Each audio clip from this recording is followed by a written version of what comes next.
Namatho Ratanatayasa. May I pay homage to Triple Zim, the Buddha, Dhamma, and the Sangha. My respect goes to my parents and my teachers. Hello, good evening, everyone. So today is Wednesday, the 5th of May 2021. This is Achan Sujan from Varapunya Meditation Center, Aberdeen, Scotland. As usual, I'm here with you all tonight. Hello, good evening, Yvonne. Good evening, Dhanmaya. And good evening, everyone. So today we have a very miserable day up here in Aberdeen. The weather is changing, so it's like 4 seasons in a day. Morning and even the afternoon we are having a snow and occasional sun shines and some breezing cold like that. So all 4 seasons that we are experiencing for a couple of days, and it will last for a couple of days too. So this is the Scotland, which we can't complain. This is the nature of a Scotland that we are here. So Yvonne is saying that we will be having a more snow tonight again. Sometimes people feel very surprised to know that even in May we have a snow. And it appears that this year we're having a pretty much a good snow, even in the winter time and even a spring, which is now springtime. I hope that the snow will not kill our crops, garlics and onions. So I hope it won't kill. Hello, Karina. I hope you're keeping well. And this is a Wednesday evening. Namo Buddhaya Japsa Bodha Nimoda. Thanks for joining. So I was thinking that today I will be talking on one of the doctrines that the Buddha talked about that we have to have in order to develop in our practice and becomes strong as a power to drive us towards the spiritual goal. And without this, often it is known that our journey will not be successful. It's like if you are traveling far away, all 4 wheels should be in a good condition. It's in a good condition, and meanwhile you have to have a very strong and healthy and right direction. Good evening, Margaret. Good evening, Colin. So that is known as the 5 faculties. And these 5 faculties are necessary towards the path to gain further achievements.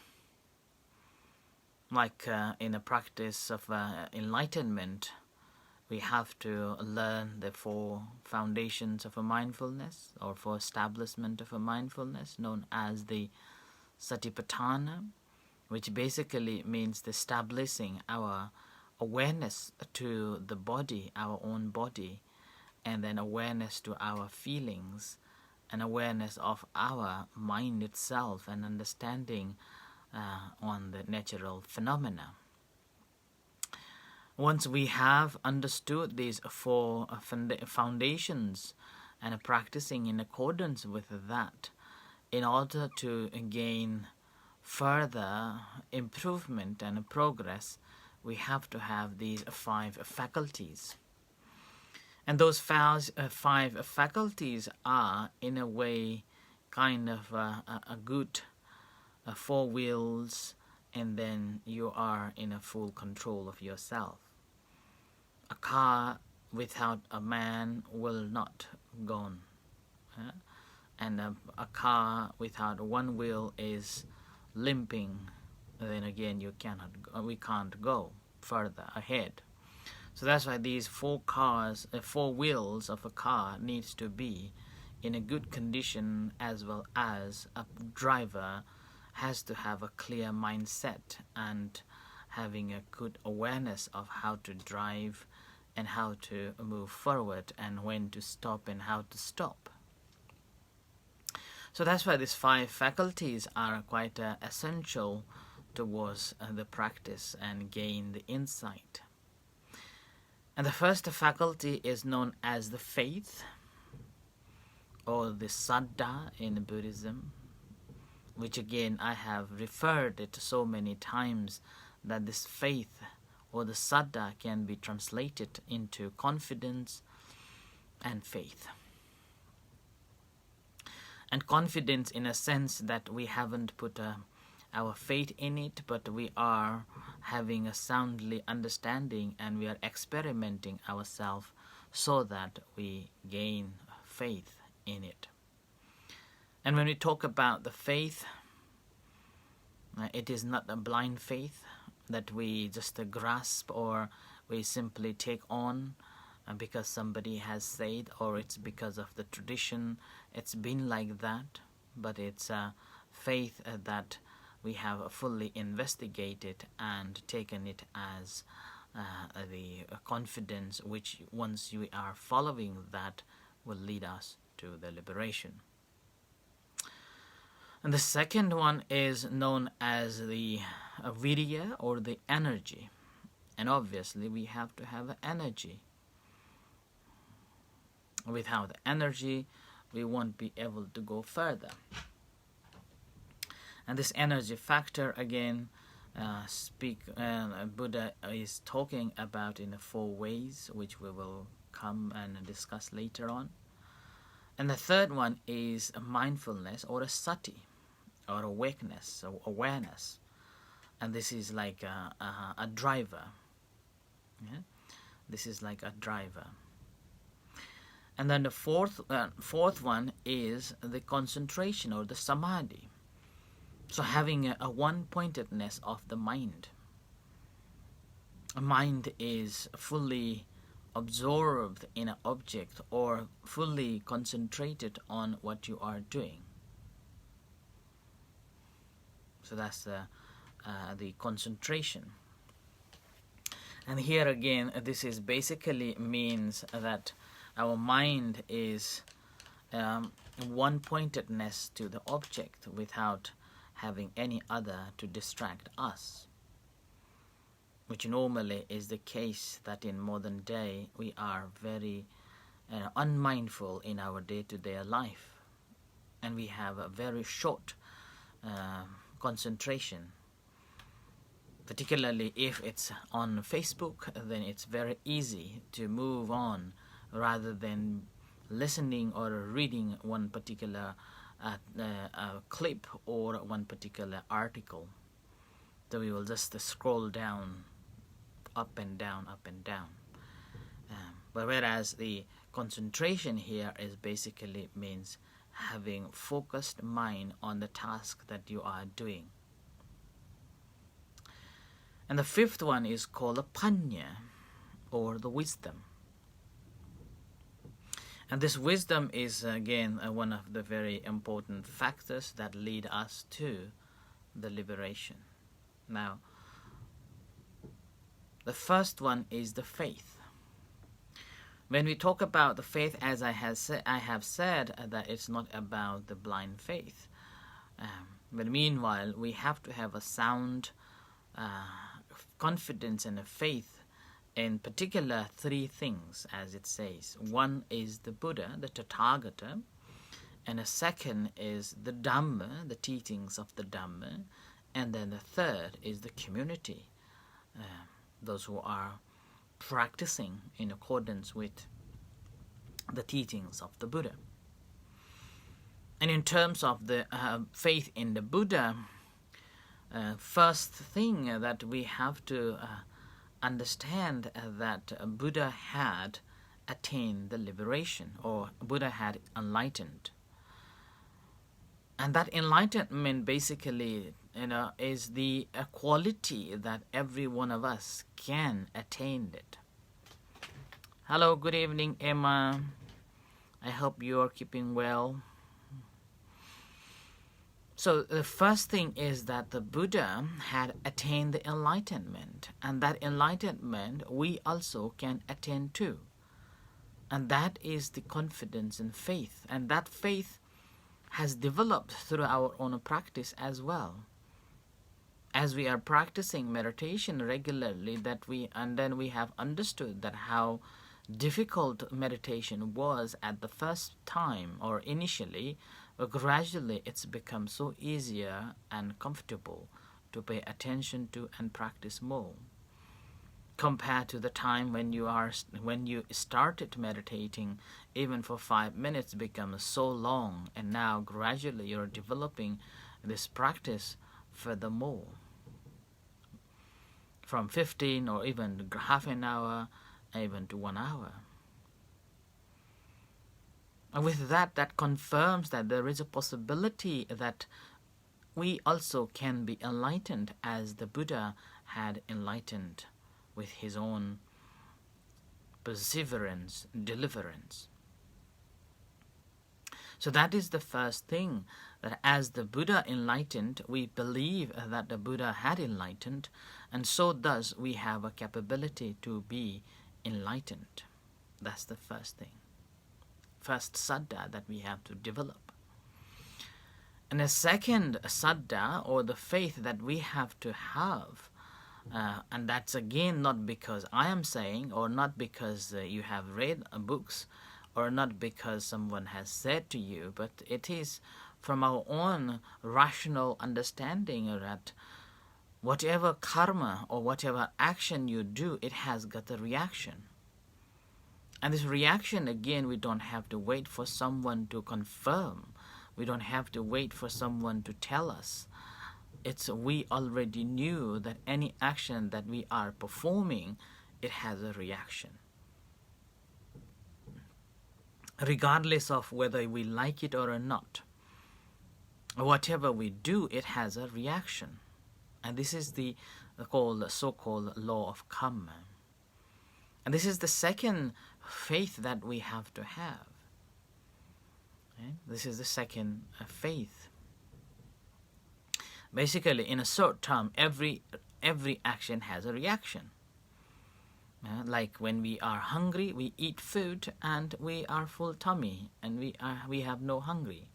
And then as we have eaten for some time, and we've been working and we've been doing something, and again it's already digested, and we become again hungry.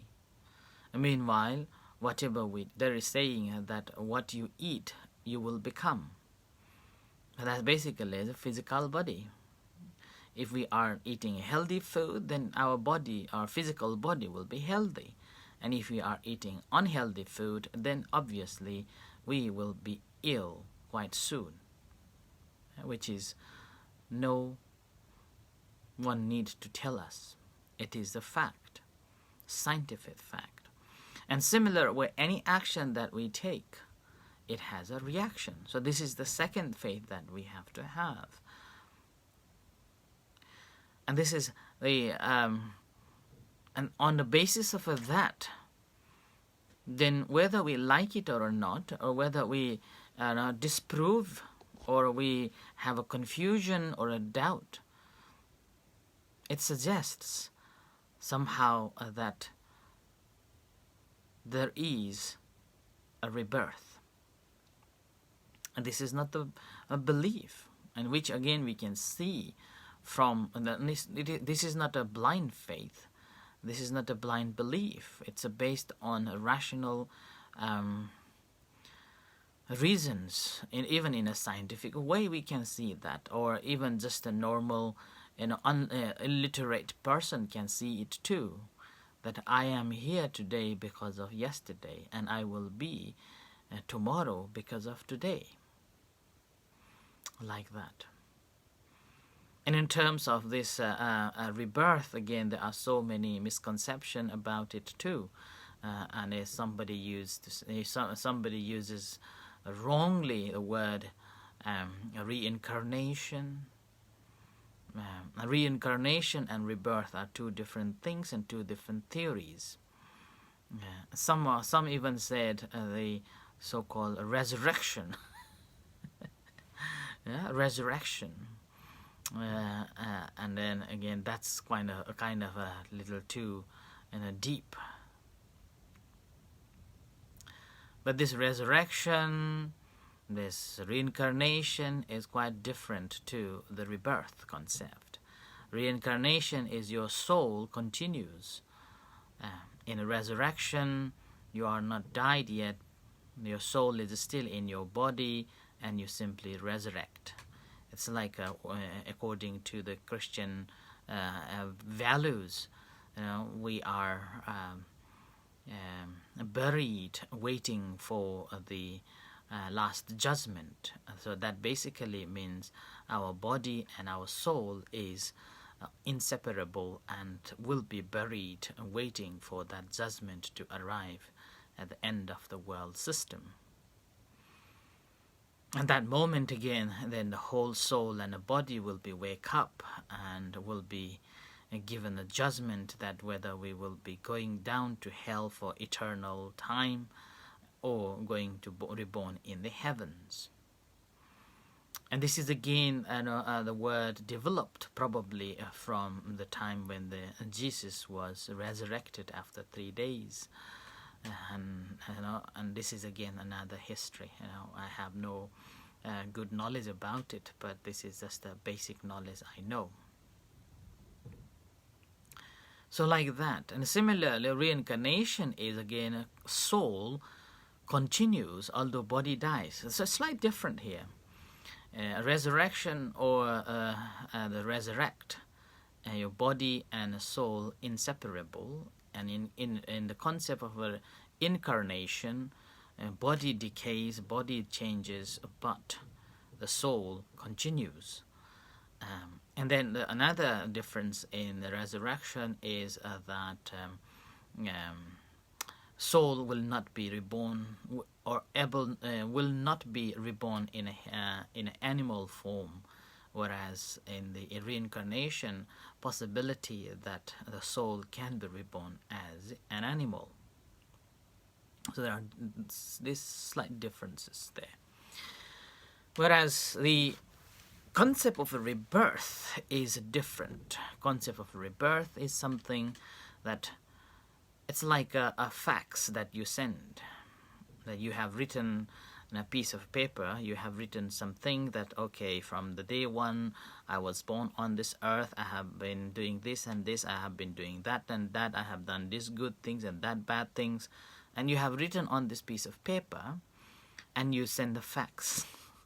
It's like you are sending a fax. When the moment when you die, you are sending a fax to the judge in between, like in Egyptian theory of travel to the next life.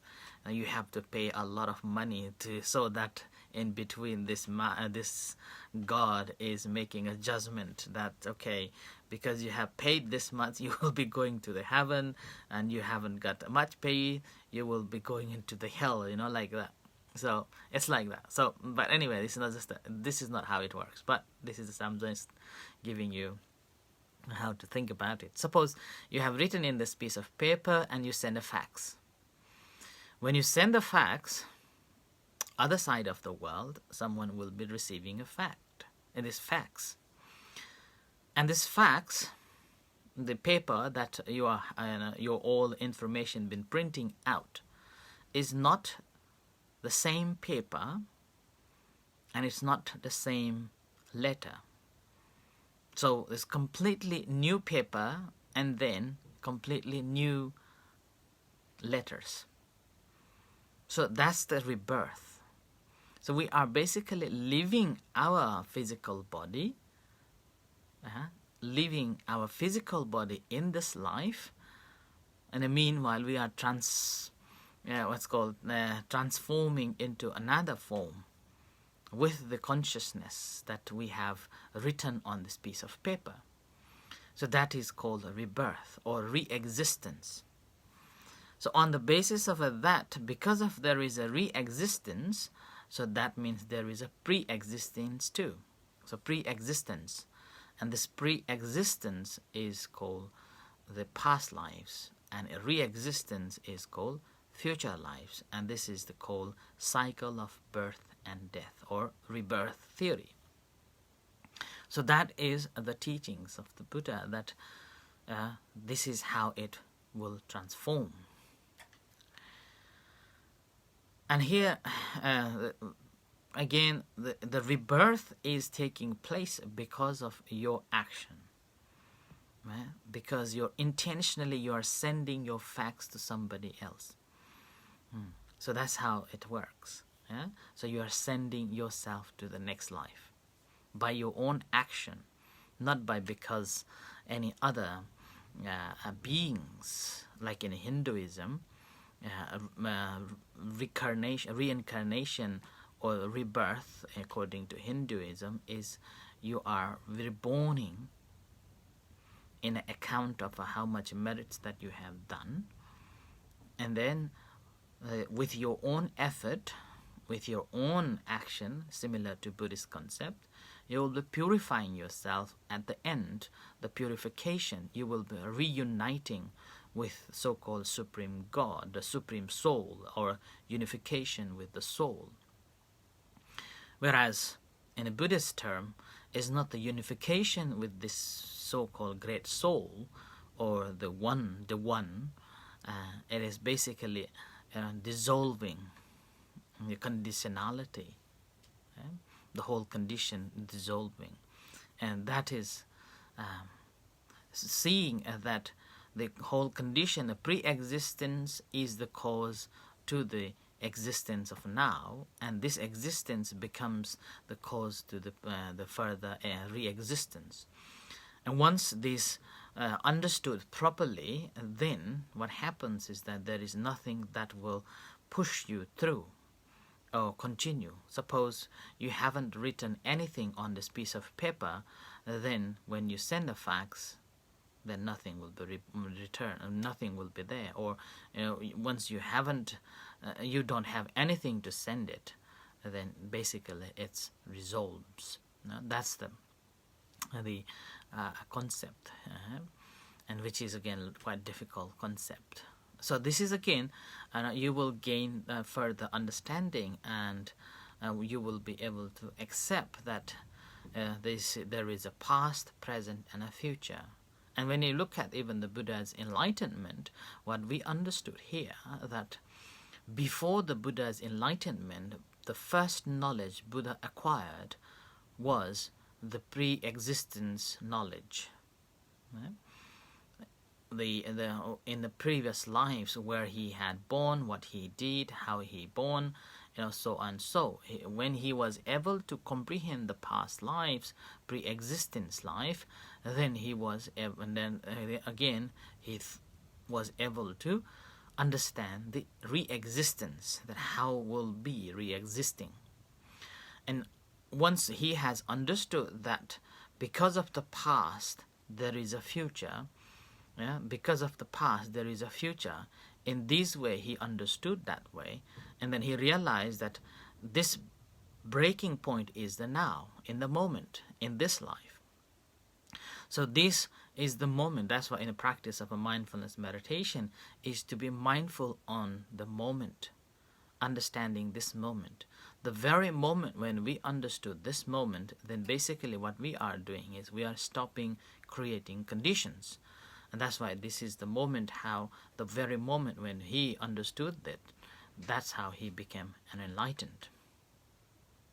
So that's why this is the pre-existence and re-existing concept, so-called rebirth.